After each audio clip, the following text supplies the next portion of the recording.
आज का ये बजट इंटरिम बजट तो है ही, लेकिन ये बजट इंक्लूसिव और इनोवेटिव बजट है। इस बजट में कंटिन्यूटी का कॉन्फिडेंस है। ये बजट विकसित भारत के 4 स्तंभ युवा, गरीब, महिला और किसान सभी को एम्पावर करेगा। निर्मला जी का ये बजट देश के भविष्य के निर्माण का बजट है। इस बजट में 2047 के विकसित भारत की नींव को मजबूत करने की गारंटी है। मैं निर्मला जी और उनकी टीम को बहुत बहुत बधाई देता हूं। साथियों, इस बजट में युवा भारत की युवा आकांक्षाओं का, भारत की यंग एस्पिरेशंस का प्रतिबिंब है। बजट में 2 महत्वपूर्ण निर्णय लिए गए हैं। रिसर्च और इनोवेशन पर 1 लाख करोड़ रुपए का फंड बनाने की घोषणा की गई है। बजट में स्टार्टअप्स को मिलने वाली टैक्स छूट के विस्तार का भी ऐलान किया गया है। साथियों, इस बजट में फिस्कल डेफिसिट को नियंत्रण में रखते हुए कैपिटल एक्सपेंडिचर को 11,11,111 करोड़ रुपए की ऐतिहासिक ऊंचाई दी गई है। अर्थशास्त्रियों की भाषा में कहें तो एक प्रकार से स्वीट स्पॉट है। इससे भारत में 21वीं सदी के आधुनिक इंफ्रास्ट्रक्चर के निर्माण के साथ ही युवाओं के लिए अनगिनत रोजगार के नए अवसर तैयार होंगे।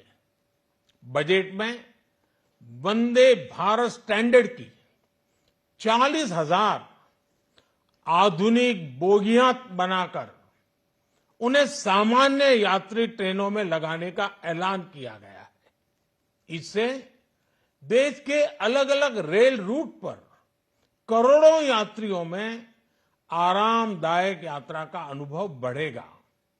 साथियों, हम एक बड़ा लक्ष्य तय करते हैं, उसे प्राप्त करते हैं और फिर उससे भी बड़ा लक्ष्य अपने लिए तय करते हैं। गरीबों के लिए हमने गांवों और शहरों में 4 करोड़ से अधिक घर बनाए। अब हमने 2 करोड़ और नए घर बनाने का लक्ष्य रखा है। हमने 2 करोड़ महिलाओं को लखपति दीदी बनाने का लक्ष्य रखा था। अब इस लक्ष्य को बढ़ाकर 3 करोड़ लखपति दीदी बनाने का कर दिया गया है। आयुष्मान भारत योजना ने गरीबों की बहुत मदद की है। अब आंगनवाड़ी और आशा वर्कर, उन सबको इस योजना का लाभ मिलेगा। साथियों, इस बजट में गरीब और मध्यम वर्ग को एम्पावर करने, उनके लिए आय के नए अवसर बनाने पर भी बहुत जोर दिया गया है। रूफटॉप सोलर अभियान में 1 करोड़ परिवारों को सोलर रूफटॉप के माध्यम से मुफ्त बिजली प्राप्त होगी।